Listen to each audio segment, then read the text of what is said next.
Great Scott. Great Scott. Great Scott.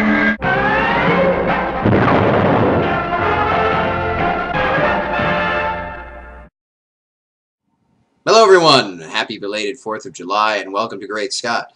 I'm Scotty V and thanks for watching. I'm wearing my mullet honoring American Way Superman shirt in honor of last week's Great Scott and in honor of the 4th of July, which was this past week. Currently I'm reading the Flashpoint series, which many of you are probably reading as well. Lois Lane and the Resistance and Project Superman are all Superman related books that if you're a Superman fan, you should definitely check out, and hopefully you haven't completely given up on DC because of this whole relaunch thing.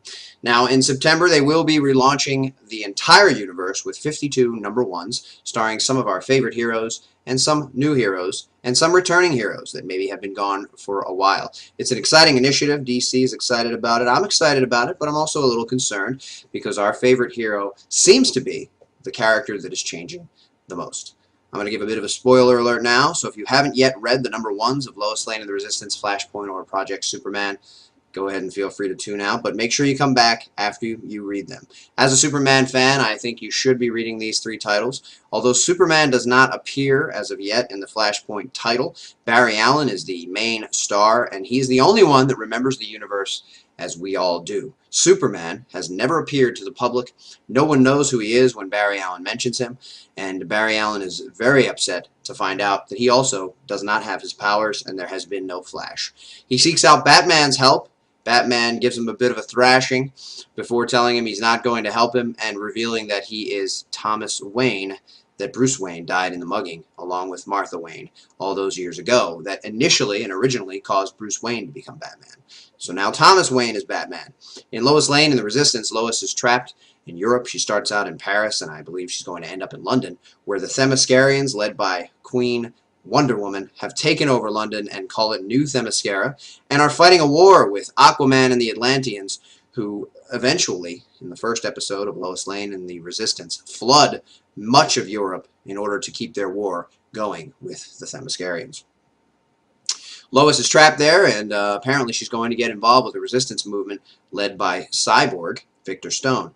In Flashpoint, Victor Stone tries to recruit Batman, but he says no. In Project Superman, it begins 30 years ago with General Lane in Metropolis with an underground movement to create a Superman. Sinclair is a soldier who is going to be his test subject, and throughout the story, Sinclair is granted many of the powers that we recognize as Superman's powers: X-ray vision, super strength, and vulnerability.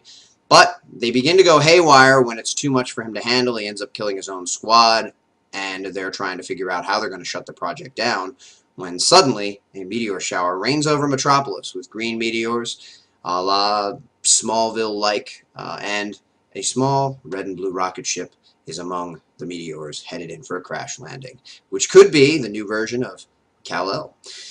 We'll find out, but that may also mean that Martha and Jonathan Kent won't exist, because if Superman lands in Metropolis, he will not likely be raised by the Kents. May explain his suit being made by Wayne Industries, which is what it looks like on the new solicitations for what the suit will appear to be. This is a problem for many Superman fans because Martha and Jonathan are integral to what makes Superman Superman. But I also believe it ties into the Siegel and Schuster lawsuit in that part of the 50% that will revert back to their ownership in 2013 if some agreement isn't reached includes the Kents and the name Clark Kent. So we'll see where they go with this, but if you're a Superman fan and you're not reading these books, I would highly recommend them if you intend on continuing, if you like the stories and the way they go. Thanks for watching, everybody, and remember, look up in the sky.